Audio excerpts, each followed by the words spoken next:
तव कथामृतं तप्तजीवनं कविभिरीडितं कल्मषापहं श्रवणमङ्गलं श्रीमदाततं भुवि गृह्णन्ति ये भुविदा जनाः।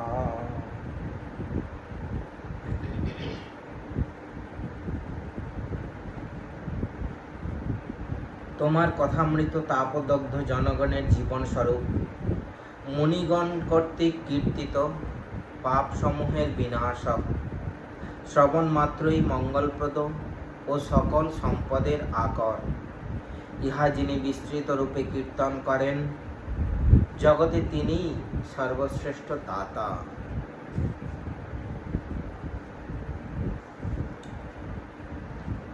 কলিকাতায় ঈশ্বরচন্দ্র বিদ্যাসাগরের সঙ্গে শ্রীরামকৃষ্ণের মিলন।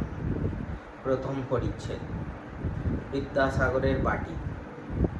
আজ শনিবার 21শে শ্রাবণের কৃষ্ণা ষষ্ঠী তিথি, 5ই আগস্ট 1882 খ্রিস্টাব্দ, বেলা 4টা বাজিবে। ঠাকুর শ্রীরামকৃষ্ণ কলিকাতা রাজপথ দিয়া ঠিকা গাড়ি করিয়া বাদুর বাগানের দিকে আসিতেছেন, সঙ্গে ভবনাথ, হাজরা ও মাস্টার। বিদ্যাসাগরের বাড়ি যাইবেন। ঠাকুরের জন্মভূমি হুগলি জেলার অন্তঃপাতি কামারপুকুর গ্রাম। এই গ্রামটি বিদ্যাসাগরের জন্মভূমি বীরসিংহ নামক গ্রামের নিকটবর্তী। ঠাকুর শ্রীরামকৃষ্ণ বাল্যকাল হইতে বিদ্যাসাগরের দয়ার কথা শুনিয়া আসিতেছেন। দক্ষিণেশ্বরে কালীবাড়িতে থাকিতে থাকিতে তাহার পাণ্ডিত্য ও দয়ার কথা প্রায় শুনিয়া থাকেন। মাস্টার বিদ্যাসাগরের স্কুলে অধ্যাপনা করেন শুনিয়া তাহাকে বলিয়াছিলেন, আমাকে বিদ্যাসাগরের কাছে কি লইয়া যাইবে? আমার দেখিবার বড় সাধ হয়। মাস্টার বিদ্যাসাগরকে সেই কথা বলিলেন। বিদ্যাসাগর আনন্দিত হইয়া তাহাকে একদিন শনিবারে 4টার সময় সঙ্গে করিয়া আনিতে বলিলেন। একবার মাত্র জিজ্ঞাসা করিলেন, কিরকম পরমহংস? তিনি কি গেরুয়া কাপড় পরে থাকেন? মাস্টার বলিয়াছিলেন, আজ্ঞা না, তিনি এক অদ্ভুত পুরুষ। লাল পেড়ে কাপড় পরেন, জামা পরেন, বার্নিশ করা চটি জুতা পরেন। রাসমণির কালীবাড়িতে একটি ঘরের ভিতর বাস করেন। সেই ঘরে তক্তপোষ পাতা আছে, তাহার উপর বিছানা মশারি আছে। সেই বিছানায় শয়ন করেন, কোনো বাহ্যিক চিহ্ন নাই। তবে ঈশ্বর বই আর কিছু জানেন না, অহর্নিশ তাঁরই চিন্তা করেন। গাড়ি দক্ষিণেশ্বরের কালীবাড়ি হইতে ছাড়িয়াছে, পোল পার হইয়া শ্যামবাজার হইয়া ক্রমে আমহার স্ট্রিটে আসিয়াছে। ভক্তেরা বলিতেছেন, এইবার বাদুর বাগানের কাছে আসিয়াছে। ঠাকুর বালকের ন্যায় আনন্দে গল্প করিতে করিতে আসিতেছেন। আমহার স্ট্রিটে আসিয়া হঠাৎ তাহার ভাবান্তর হইল, যেন ঈশ্বর আবেশ হইবার উপক্রম। গাড়ি মনমোহন রায়ের বাগানবাটির কাছ দিয়ে আসিতেছে। মাস্টার ঠাকুরের ভাবান্তর দেখেন নাই, তাড়াতাড়ি বলিতেছেন, এইটি রামমোহন রায়ের বাটি। ঠাকুর বিরক্ত হইলেন, বলিলেন, এখন ওসব কথা ভালো লাগছে না। ঠাকুর ভাবাবিষ্ট হইতেছেন। বিদ্যাসাগরের বাটির সম্মুখে গাড়ি দাঁড়াইল। গৃহটি দ্বিতল, ইংরেজ পছন্দ। জায়গার মাঝখানে বাটি ও জায়গার চতুর্দিকে প্রাচীর। বাড়ির পশ্চিম ধারে সদর দরজা ও ফটক। ফটকটি দ্বারের দক্ষিণ দিকে। পশ্চিমের প্রাচীর ও দ্বিতল গৃহের মধ্যবর্তী স্থানে মাঝে মাঝে পুষ্পবৃক্ষ। পশ্চিম দিকে নিচের ঘর হইতে সিঁড়ি দিয়া উপরে উঠিতে হয়। উপরে বিদ্যাসাগর থাকেন। সিঁড়ি দিয়া উঠিয়াই উত্তরে একটি কামরা, তাহার পূর্ব দিকে হল ঘর। হলের দক্ষিণ পূর্ব ঘরে বিদ্যাসাগর শয়ন করেন। ঠিক দক্ষিণে আরেকটি কামরা আছে। এই কয়টি কামরা বহুমূল্য পুস্তক পরিপূর্ণ।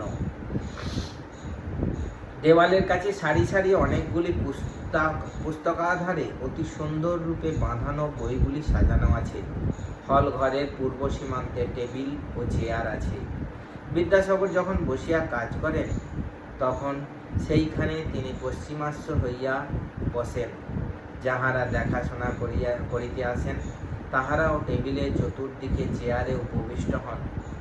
টেবিলের উপর লিখিবার সামগ্রী, কাগজ, কলম, দোয়াত, ব্লটিং, অনেকগুলি চিঠিপত্র, বাঁধানো হিসাবের কাগজপত্র, হিসাবপত্রের খাতা, 2-4খানি বিদ্যাসাগরের পাঠ্যপুস্তক রহিয়াছে দেখিতে পাওয়া যায়। ওই কাষ্ঠাসনের ঠিক দক্ষিণের কামরাতে খাট বিছানা আছে, সেইখানেই ইনি শয়ন করেন। টেবিলের উপর যে পত্রগুলি চাপা রহিয়াছে তাহাতে কি লেখা রহিয়াছে? কোনো বিধবা হয়তো লিখিয়াছে, আমার অপগণ্ড শিশু অনাথ, দেখিবার কেহ নাই, আপনাকে দেখিতে হইবে। কেহ লিখিয়াছে,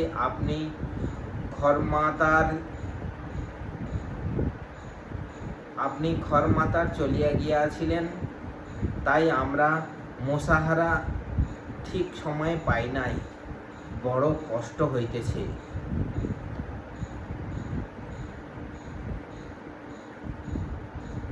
কোন গরিব লিখিয়াছে, আমার স্কুলে ফ্রি ভর্তি হইয়াছে, কিন্তু আমার বই কিনিবার ক্ষমতা নাই। কেহ লিখিয়াছে, আমার পরিবারবর্গ খেতে পাচ্ছে না, আমাকে একটি চাকরি করিয়া দিতে হইবে। তাহার স্কুলে কোনো শিক্ষক লিখিয়াছেন, আমার ভগিনী বিধবা হইয়াছে, তাহার সমস্ত ভার আমাকে লইতে হইয়াছে, এ বেতনে আর চলে না।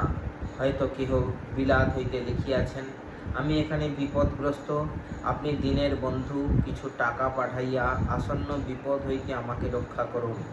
কেহ বা লিখিয়াছেন, অমুক তারিখে সালিসির দিন নির্ধারিত, আপনি সেদিন আসিয়া আমাদের বিপদ মিটাইয়া দিবেন।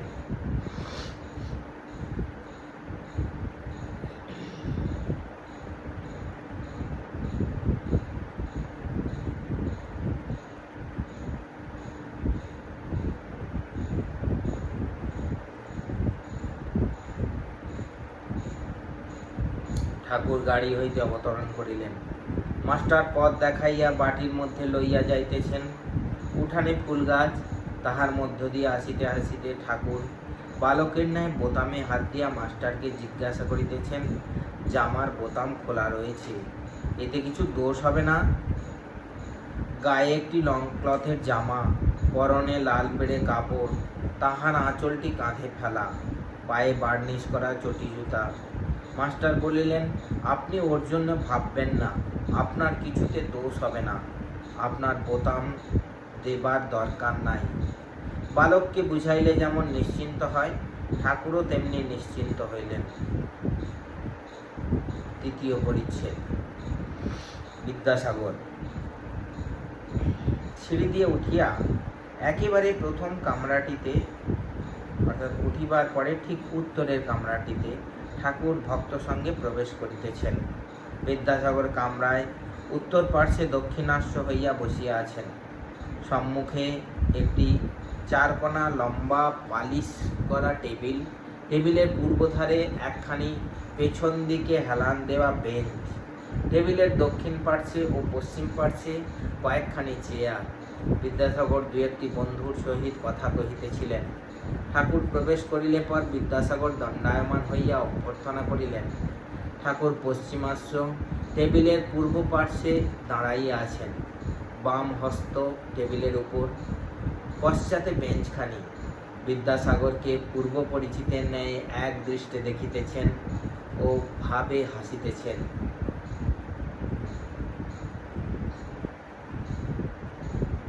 বিদ্যাসাগরের বয়স আন্দাজ 62-63।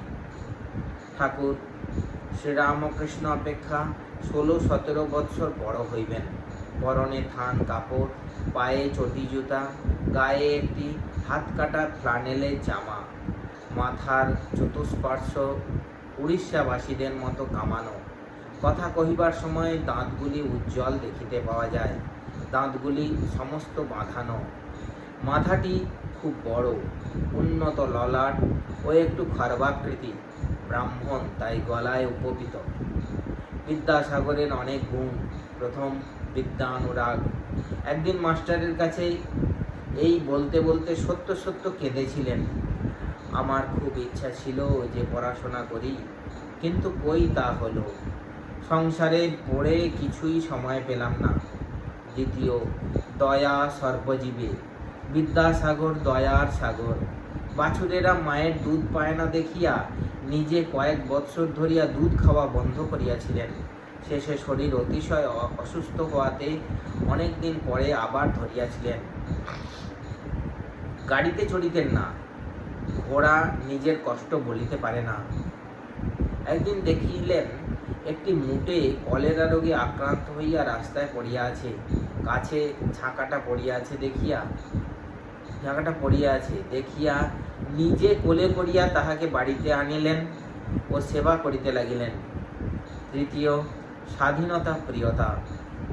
কর্তৃপক্ষদের সঙ্গে একমত না হওয়াতে সংস্কৃত কলেজের প্রধান অধ্যক্ষের অর্থাৎ প্রিন্সিপালের কাজ ছাড়িয়া দিলেন। চতুর্থ, লোকাপেক্ষা করিতেন না। একটি শিক্ষককে ভালোবাসিতেন। তাহার কন্যার বিবাহের সময় নিজে আইবুড়ো ভাতের কাপড় বগলে করে এসে উপস্থিত। পঞ্চম, মাতৃভক্তি ও মনের বল। মা বলিয়াছেন, ঈশ্বর, তুমি যদি এই বিবাহে অর্থাৎ ভ্রাতার বিবাহে না আসো তাহলে আমার ভারী মন খারাপ হবে। তাই কলিকাতা হইতে হাঁটিয়া গেলেন। পথে দামোদর নদী, নৌকা নাই, সাঁতার দিয়া পার হইয়া গেলেন। সেই ভিজা কাপড়ে বিবাহ রাত্রেই বীরসিংহায় মার কাছে গিয়া উপস্থিত। বলিলেন, মা, আমি এসেছি। শ্রীরামকৃষ্ণকে বিদ্যাসাগরের পূজা ও সম্ভাষণ। ঠাকুর ভাবাবিষ্ট হইতেছেন ও কিয়ৎক্ষণ ভাবে দাঁড়াইয়া আছেন। ভাব সংবরণ করিবার জন্য মাঝে মাঝে বলিতেছেন, জল খাবো। দেখিতে দেখিতে বাড়ির ছেলেরা ও আত্মীয় বন্ধুরা আসিয়া দাঁড়াইলেন। ঠাকুর ভাবাবিষ্ট হইয়া বেঞ্চের উপর বসিতেছেন। একটি 17-18 বছরের ছেলে সেই বেঞ্চে বসিয়া আছে। বিদ্যাসাগরের কাছে পড়াশোনার সাহায্য প্রার্থনা করিতে আসিয়াছে। ঠাকুর ভাবাবিষ্ট। ঋষির অন্তর্দৃষ্টি। ছেলের অন্তরের ভাব সব বুঝিয়াছেন। একটু সরিয়া বসিলেন ও ভাবে বলিতেছেন, মা, এ ছেলের বড় সংসার আসক্তি। তোমার অবিদ্যার সংসার, এ অবিদ্যার ছেলে। যে ব্যক্তি ব্রহ্মবিদ্যার জন্য ব্যাকুল নয়, শুধু অর্থকরী বিদ্যা উপার্জন তাহার পক্ষে বিড়ম্বনা মাত্র। এই কথা কি ঠাকুর বলিতেছেন? যে ব্যক্তি ব্রহ্মবিদ্যার জন্য ব্যাকুল নয়, শুধু অর্থকরী বিদ্যা উপার্জন তাহার পক্ষে বিড়ম্বনা মাত্র, এই কথা কি ঠাকুর বলিতেছেন? বিদ্যাসাগর ব্যস্ত হইয়া একজনকে জল আনিতে বলিলেন ও মাস্টারকে জিজ্ঞাসা করিতেছেন, কিছু খাবার আনিলে ইনি খাবেন কি? তিনি বলিলেন, আজ্ঞা, আনুন না। বিদ্যাসাগর ব্যস্ত হইয়া ভিতরে গিয়া কতকগুলি মিঠাই আনিলেন ও বলিলেন, এগুলি বর্ধমান থেকে এসেছে। ঠাকুরকে কিছু খাইতে দেওয়া হইল। হাজরা ও ভবনাথও কিছু পাইলেন। মাস্টারকে দিতে আসিলে পর বিদ্যাসাগর বলিলেন, ও ঘরে ছেলে, ওর জন্য আটকাচ্ছে না। ঠাকুর একটি ভক্ত ছেলের কথা বিদ্যাসাগরকে বলিতেছেন। সে ছোকরাটি এখানে ঠাকুরের সম্মুখে বসেছিল। ঠাকুর বলিলেন, এই ছেলেটি বেশ সৎ, আর অন্তঃসার যেমন ফল্গু নদী, উপরে বালি, একটু খুঁড়লেই ভিতরে জল বইছে দেখা যায়। মিষ্টি মুখের পর ঠাকুর সহাস্যে বিদ্যাসাগরের সঙ্গে কথা কহিতেছেন। দেখিতে দেখিতে এক ঘর লোক হইয়াছে, কেহ উপবিষ্ট, কেহ দাঁড়াইয়া। শ্রীরামকৃষ্ণ, আজ সাগরে এসে মিললাম। এতদিন খাল, বিল, হ্রদ, নদী দেখেছি, এবার সাগর দেখছি। সকলের হাস্য। বিদ্যাসাগর সহাস্যে, তবে নোনা জল খানিকটা নিয়ে যান। হাস্য। শ্রীরামকৃষ্ণ, না গো, নোনা জল কেন?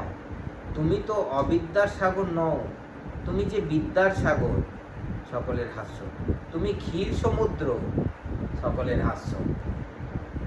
বিদ্যাসাগর, তা বলতে পারেন বটে। বিদ্যাসাগর চুপ করিয়া রহিলেন। ঠাকুর কথা কহিতেছেন। বিদ্যাসাগরের সাত্বিক কর্ম, তুমিও সিদ্ধ পুরুষ। ঠাকুর বলছেন, তোমার কর্ম সাত্বিক কর্ম, সত্যের রজ। সত্যগুণ থেকে দয়া হয়। দয়ার জন্য যে কর্ম করা যায় সে রাজসিক কর্ম বটেই, কিন্তু এই রজগুণ সত্যের রজগুণ, এতে দোষ নাই। সুখদেবাদি লোকশিক্ষার জন্য দয়া রেখেছিলেন, ঈশ্বর বিষয়ে শিক্ষা দিবার জন্য। তুমি বিদ্যাদান অন্নদান করছো, এও ভালো।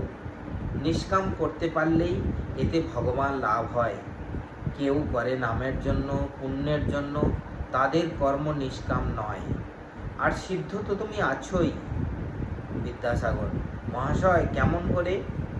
শ্রীরামকৃষ্ণ সহাস্যে, আলু পটল সিদ্ধ হলে তো নরম হয়, তা তুমি তো খুব নরম, তোমার অত দয়া। হাস্য। বিদ্যাসাগর সহাস্যে, কলাই বাটা সিদ্ধ তো শক্তই হয়। সকলের হাস্য। শ্রীরামকৃষ্ণ, তুমি তা নও গো, শুধু পণ্ডিতগুলো দরকচা পড়া, না এদিক না ওদিক। শকুনি খুব উঁচুতে উঠে, তার নজর ভাগাড়ে। যারা শুধু পণ্ডিত, শুনতেই পণ্ডিত, কিন্তু তাদের কামিনী কাঞ্চনে আসক্তি। শকুনির মতো পচা মরা খুঁজছে, আসক্তি অবিদ্যার সংসারে। দয়া, ভক্তি, বৈরাগ্য বিদ্যার ঐশ্বর্য। বিদ্যাসাগর চুপ করিয়া শুনিতেছেন। সকলেই এক দৃষ্টে এই আনন্দময় পুরুষকে দর্শন ও তাহার কথামৃত পান করিতেছেন।